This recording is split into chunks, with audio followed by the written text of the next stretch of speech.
እኔ ሶስት ነገሮች ነው ማንሳት እንፈልገው። መጀመሪያ እንኳን ወደዚህ መጣን። እኔ ባሌ የመጨረሻ የመጣሁት 13 ዓመት በፊት ነው። ባሌ ጂኦግራፊ ነው ለኛ መልክዓ ምድር ነው እንጂ ሌላ ነገር የለውም። ደርሼ መጥቻለሁ። ቢያንስ ያኔ መንገድ ለመመረቅ ነበር የተመጣው። በስንት ዘመን የተሰራች አንድ መንገድ ብቸኛ መንገድ ነበረች። በሄሊኮፕተር ሄድኩት። በጣም ሀብታም ምድር መሆኑን የሚያጠራጥር ነገር አልነበረው። እንዲህን አትሊስት ሀብት ለመጠቀም እንኳን መንገድ ቀደም ብሎ መስራት እንዴት አልታያቸውም ብዬ ጠይቅ ነበር። ያን እንኳን አልኩት ለመዝረፍ ነበረ፣ ግን መዝረፍ የሚለው ቃል ትንሽ ከወድ ስለሚል ነው። ሶፍ ዑመርን የማየት ያው መልክዓ ምድር ክላሶቻችን ላይ ሶፍ ዑመር ኢትዮጵያ ከምትኮራባቸው ተብሏል። ተሰማዋል። ሶፍ ዑመር አጠገብ ሆኜ ሶፍ ዑመር የሚሄድ ፍላጎቱም አልነበረኝም። ብፈልግም ኖሮ ኢንፍራስትራክቸሩ አልነበረም። በጣም መንቻካ ፈረንጆች ማየት አለብን ብሎ ከሚመጡት በስተቀር እዚህ ጋር የሚባል እንቅስቃሴ የለም።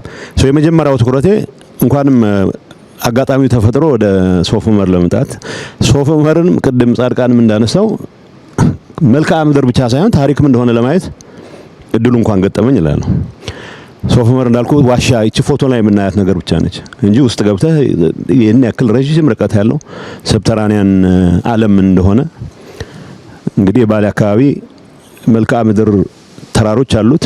ቅድም እነ ጁነዲን ሲያነሷቸው የነበሩ እኔም ትልቁ ፒክ ላይ ፎቶ ለመነሳት ጭምር የቻልኩበት ነው። በታሪክ ምን ሰማይ ነበረ፣ በወሬ ምን ሰማይ ነበረ።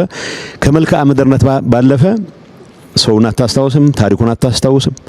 ስለዚህ ተጨማሪ ታሪኮችን ማየት የምንችልበት እድል ስለተፈጠረ በጣም ጥሩ አጋጣሚ ነው የሚል እምነት አለኝ። ሶፍ ዑመር መልክዓ ምድር ብቻ ግን አይደለም። ባሌ ያሉት ተራሮች መልክዓ ምድር ብቻ አይደሉም። ውብ የመሆናቸውን ያክል ብዙ እንስሳት መያዛቸውን ያክል ታሪክም ናቸው። ይህ አካባቢ ለምሳሌ የኢትዮጵያ ኢንተግራል የመልክዓ ምድር አካል ነው። ሶፍ ዑመር ይኮራበታል። ሰሜን ማነው የባሌ ማውንቴንስ ይኮራባቸዋል። ግን ደግሞ እዚህ አካባቢ ከ1000 ዓመት በፊት ጀምሮ ከሙሉ ዓለም የተሰባሰቡ የእስልምና ምሁራን ትምህርት ይቀስሙበት የነበረ አካባቢ መሆኑን ማንም ሰው አስተውሎ አያውቅም። የታሪካችን አካል አድርገንም ተንትነነው አናውቅም። በጂኦግራፊ የምንኮራውን ያክል ታሪኩም አካላችን ነው ብለን አስበን የምንችልበት አጋጣሚ ነበር ወይ? ቅድም እንደተነሳው ለጂኦግራፊ ያለን ፍቅር ኢትዮጵያም ሆነ ሂማላያስ ሆነ ብዙ ላይቀየር ይችላል። እዛ ውስጥ ያለው ታሪክ ግን የኛም ታሪክ አካል ነው ብለን ባሰብን ቁጥር ነው የበለጠ አታችመንታችን የሚጠነክረውና ከመልክዓ ምድር ወጥተን ታሪኩንም ጭምር ለማየት አጋጣሚ ስለፈጠረ ከሶፍ ዑመር ጀመርን እንጂ ያየናቸው አካባቢዎች ውስጣቸው ብዙ ታሪክ ያዘሉ ናቸው። ይሄንንም ለማየት እድሉ ስለገጠመን አይ ቲንክ ጥሩ አጋጣሚ ነው የሚል እምነት አለኝ። ከሌሎች ጋር መገናኘት እኔም ያስደስተኛል። ቅድም አባዱላ ሲያነሳ ተመላልሻለሁ ይላል። ጁነዲንም ተመላልሽ ሁሉም እዚህ ይኖሩ ነበረ።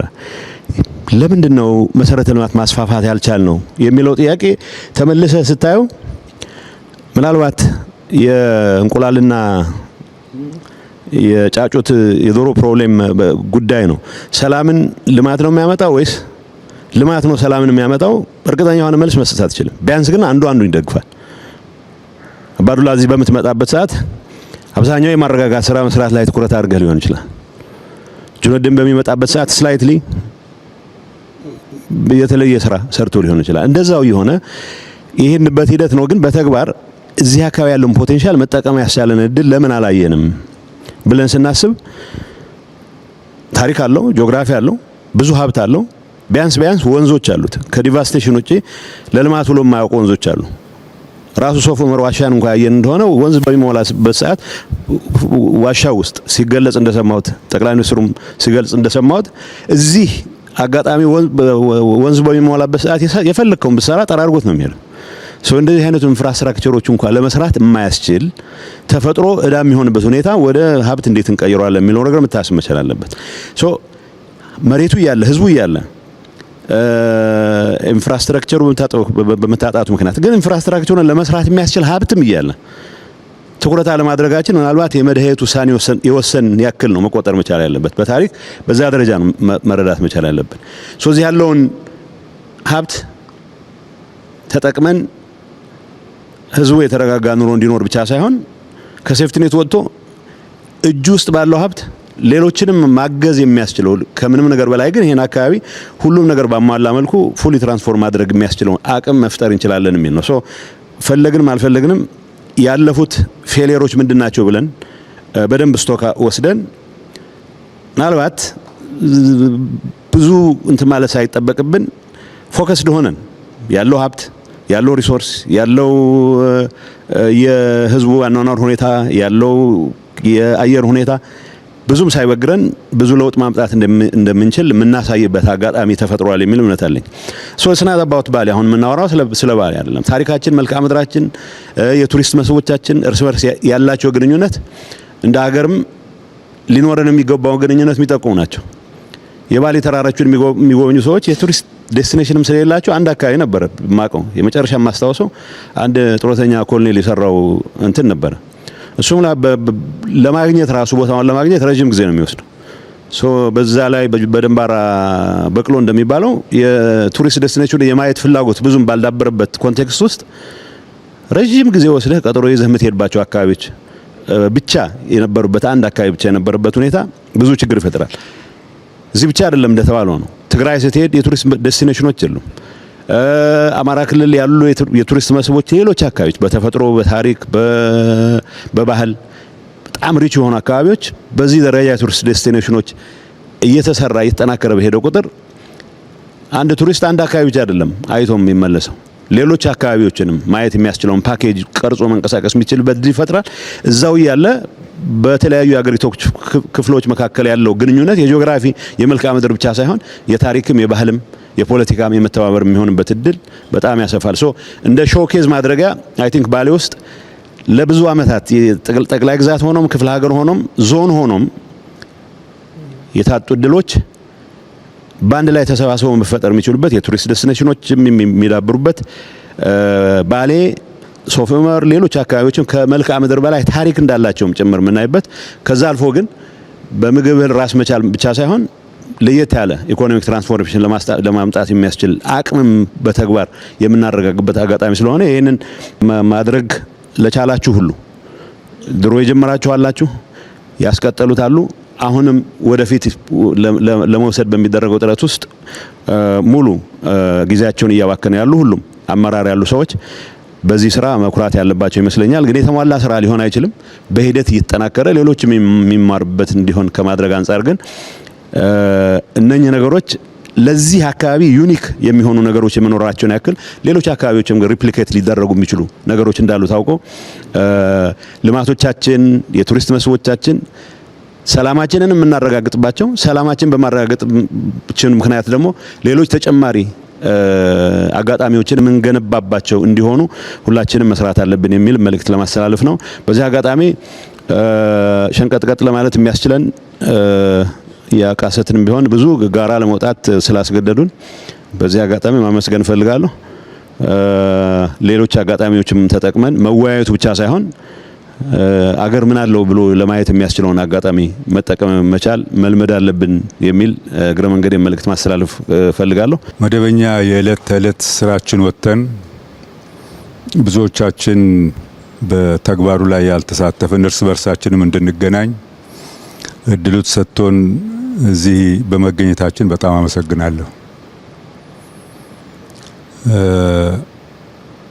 በፌዴራል መንግስት በእርሶ የሚመራ ኢኒሼቲቭ እና በክልሉ የተሰሩት ብዙ ስራዎች ከገመትኩት በላይ ናቸው። እውነቱን ለመናገር ከገመትኩት በላይ ናቸው። በልጅነት እኔ ባሌ ጠቅላይ ግዛት ይባል ከነበረበት ዘመን ነው ማውቀው እና በኢትዮጵያ ውስጥ መረጃዎች ወስጄ ሳሰላ አሁን ባሌ ሁለቱ ባሌዎች አንድ ላይ የአጠቃላይ ኢትዮጵያ 3.9% ነው በቆዳ ስፋቱ። ይህንን የሚያክል የአገሪቱ ክፍል እኔ በማውቀው ዘመን መሀል ካለ ልማት ተነጥሎ ምንም አይነት ይሄ ነው ተብሎ ሊጠቀስ የሚችል የልማት እንቅስቃሴ ያልነበረበትን ዘመን ሳስብ በእውነቱ ለአገሬ አዝናለሁ። ከዚህ ሊገኝ ይችል የነበረ ሀብት ብቻ ሳይሆን ይሄም በማልማት ይገኝ የነበረ ልምድና ወደ ሌላ ሊሻገር የነበረው ሁሉ ነው የጠፋብን የነበረውና አሁን በሶስቱ ቀን አካባቢውን ሳይ ግብርናን በተመለከተ የተሰሩ የተወሰኑ መንገዶች ሲታዩ ሙሉ በሙሉ ዋጋቸውን ሊመልስ በሚችል መንገድ የሚያገለግሉ ናቸው። ከፕሬዝዳንት ሽመልስ ጠይቄ ነበርና ምን ያህል መሬት ለመሆኑ እዚህ በሰብል ለማልማት ታርሷል ብዬ ስል በሁለቱ ባሌዎች ወደ 1 ሚሊዮን ሄክታር መሬት ታርሷል ሲባል ይህንን በ20 በመቶ ብቻ አማካይ ምርታማነት 20 ሚሊዮን ኩንታል በላይ ሊወጣበትና ለመላው አገሪቱ ሊሰርፍ የሚችል ነገር ያለበት ኤሪያ ነው የተዘነጋ የነበረው ማለት ነው።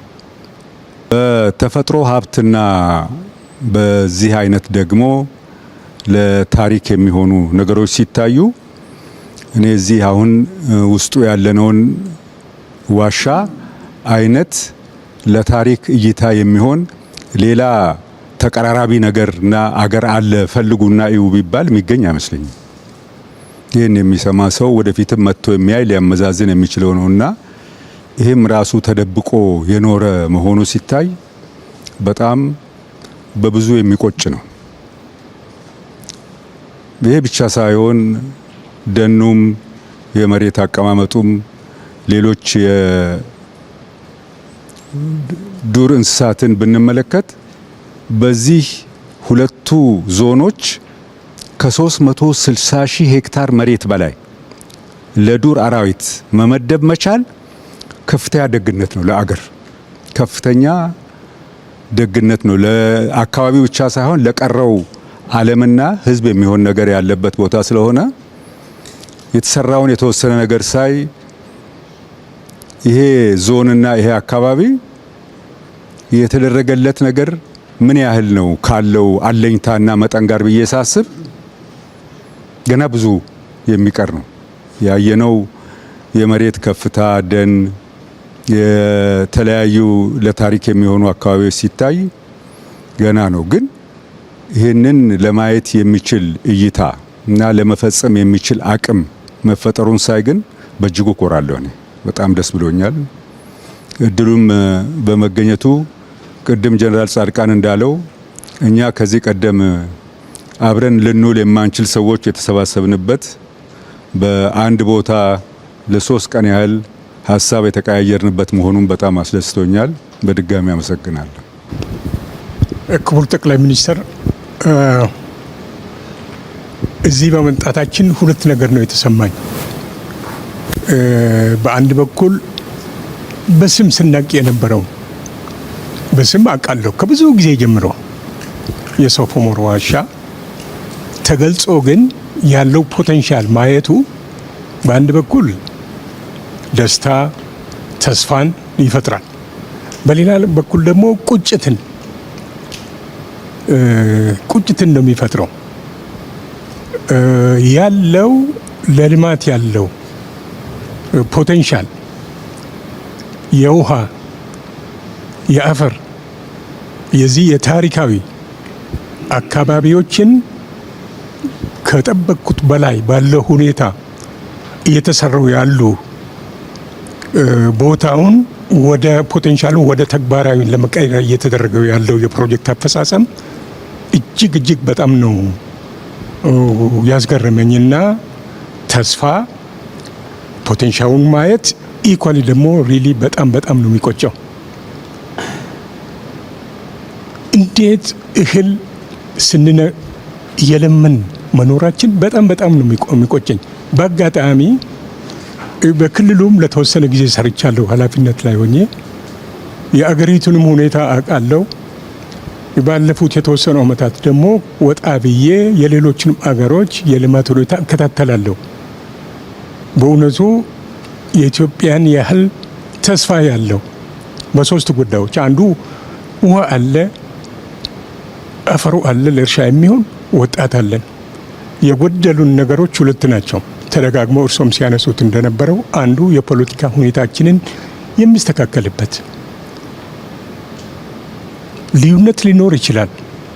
ከድህነት ልንወጣ የምንችልበትም የሚኒመም ጉዳይ ላይ ለመስማማት የማያስችል ምክንያት ራሽናሉ ለማግኘት ያስቸግራል። ስለዚህ እነዚህ ነገሮች ከተስተካከሉ እና መጨረሻ ላይ ደግሞ ትናንትና የወልመን የውሃ ፕሮጀክት ሲያስመርቁ የተናገሩት አንድ ብዙ ጊዜ እርስዎ የሚናገሩት ፕሮጀክቶች የሚሰሩት ለሚቀጥሉ 10-20 ዓመት አይደለም። ነገር ግን ለራሴ እንደምኖርበት ለራሴ ተብሎ መስራት መቻሉን የፕሮጀክቶቻችንን እድሜ እንዲራዘሙ የማድረግ ጥራታቸው እንዲጠናከሩ ለማድረግ ያስተላለፉት መልእክት በጣም ደስ ብሎኛል እና በዚህ አጋጣሚ እዚህ የተገኙትን ወጣቶች እንደኛ ለጡረታ ወጥተን ላለኑም ሰዎች አንድ ላይ ማገናኘት መቻሎ በድጋሚ በጣም አመሰግናለሁ። ቴንኪዩ። ክቡር ጠቅላይ ሚኒስትር በጣም አመሰግናለሁ። እኔም ይህን እድል በማግኘቴ ትልቁ እድል የተለያዩ ሰዎች በተለያየ ጄኔሬሽን ያለን ሰዎች አንድ ላይ መምጣት እና ከርሶም ጋራ በግንባር ተያይተን የመነጋገር ነገር ነው። ትልቅ እድል ነው ይሄ። ስለ ባሌ ብዙ ብለውታል። እንደርሶ ያ ተራራ ላይ ወጥቶ መላ ቪውን አይቶ አንደርስታንድ የማድረግ እጥረት ቢኖርም ይሄንን አካባቢ በጣም አውቀዋለሁ። ይሄ የሙዳ አካባቢ ነው። ከድሬ ሼከና ሁሴን ጋራ የሚገናኝ ነው። ታሪኩንም አውቀዋለሁ። የዚህ ዋሻ ጂኦሎጂካል አፈጣጠርም ጭምር በጥናትም አውቀዋለሁ።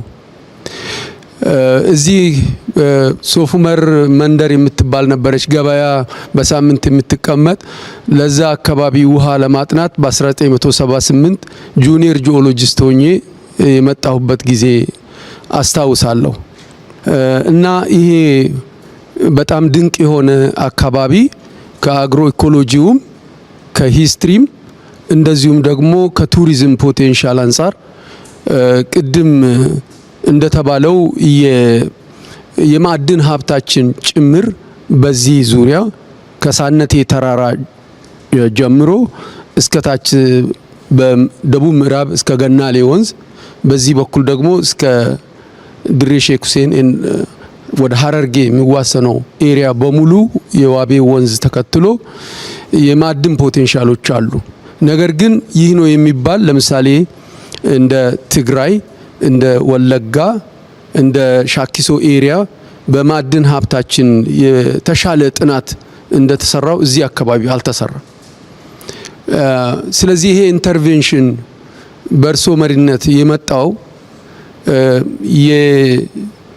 የባለሙያውንም የአመራሩንም የሀገሪቱንም ሕዝብ አይን የሚገልጽ ነው።